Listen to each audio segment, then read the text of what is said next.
Hi everyone, welcome to Diana's Table, a real table this time. Anyway, today I want to talk to you about soy sauce, which is one of the main ingredients in Korean cooking. And when you go to a Korean grocery store, I'm sure you'll see many different kinds of soy sauce. And it's very difficult to understand which soy sauce is perfect for which dish. So today I want to tell you a little bit about the difference between each of the soy sauces that you can get at grocery store.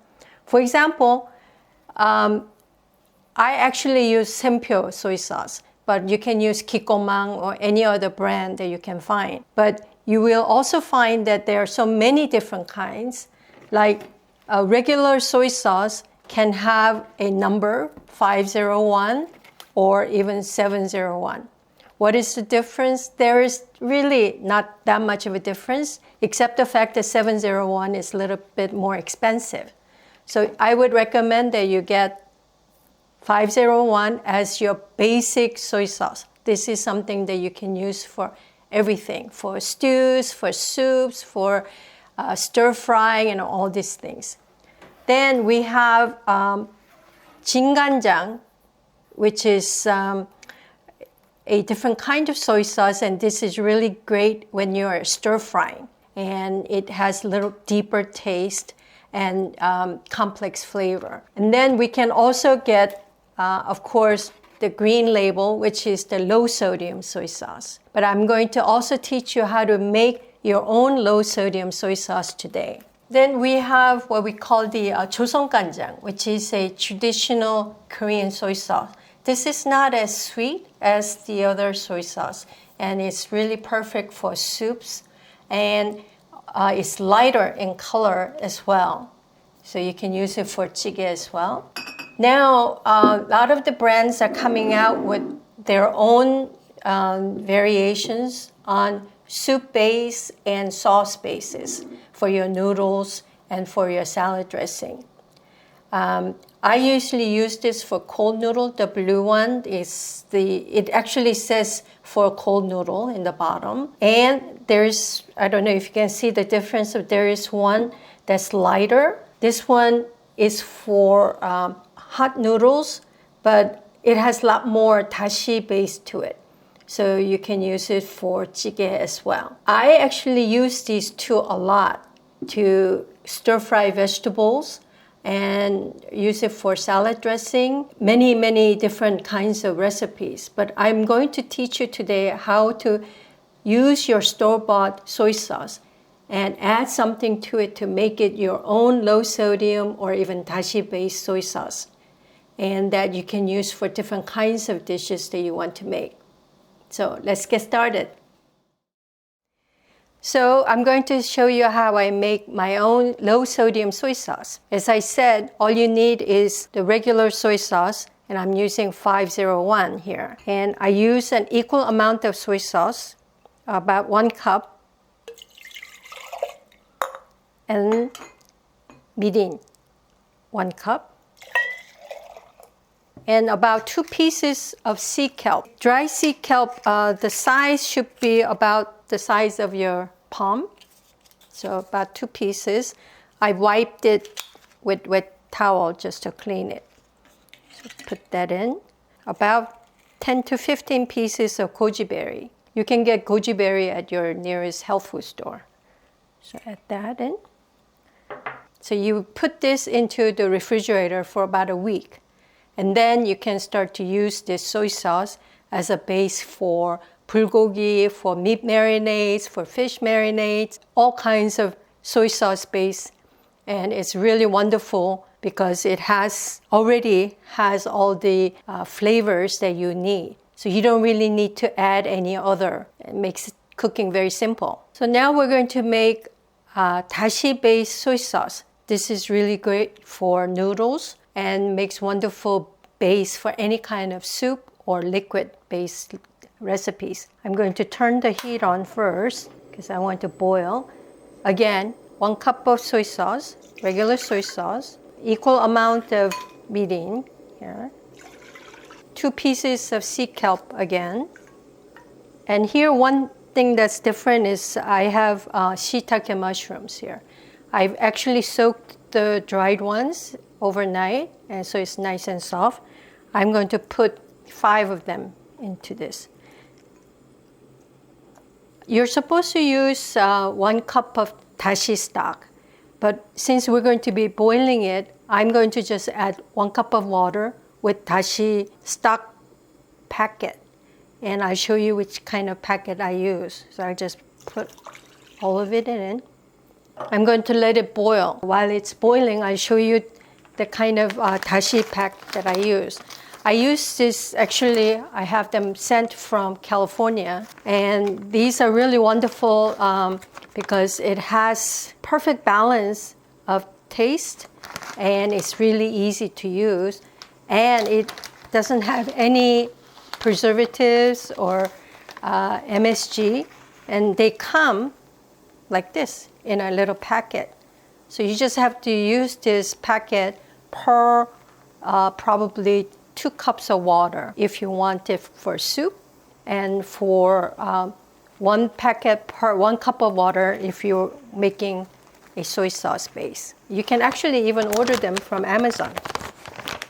So it's been boiling for about 10 minutes, and you know it's ready when all the mushrooms turn plump, and the sea kelp has also relaxed a bit, so it's become softer. I'm going to take out the dashi pack because we don't want it in there too long. I'm going to transfer this now to a jar, and I'm going to keep the mushrooms in.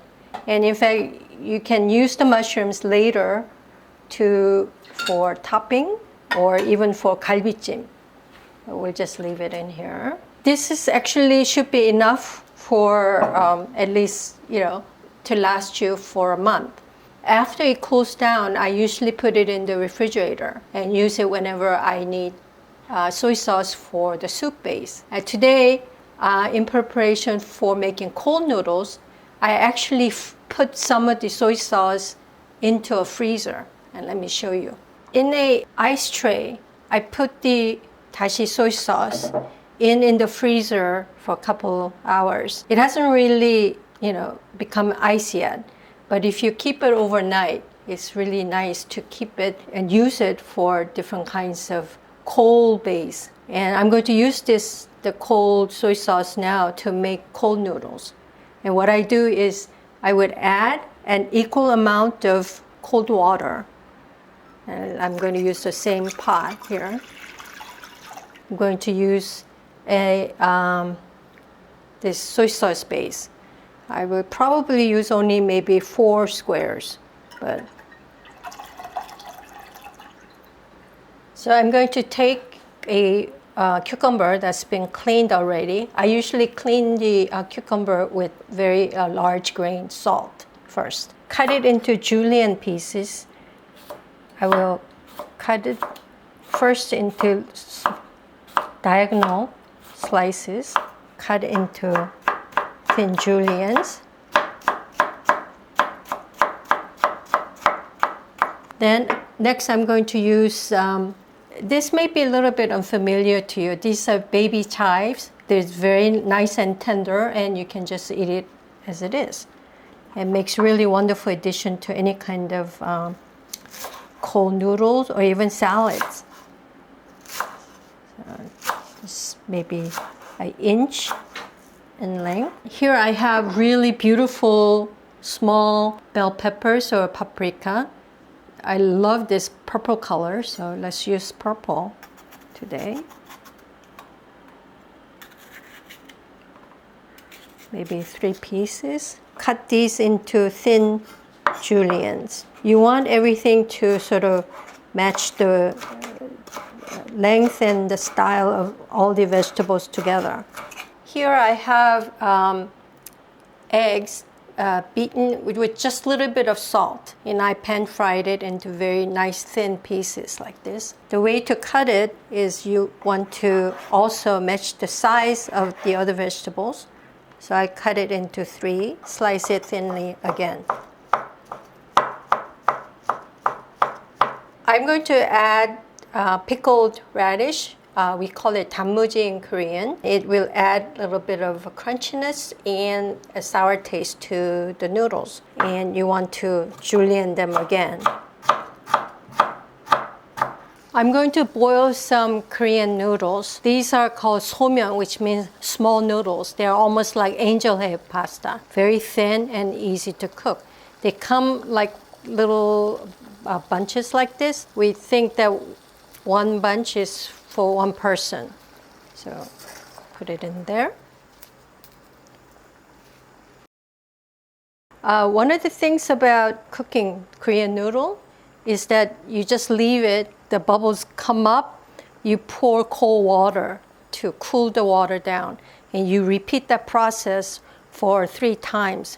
Then you know that noodle is ready.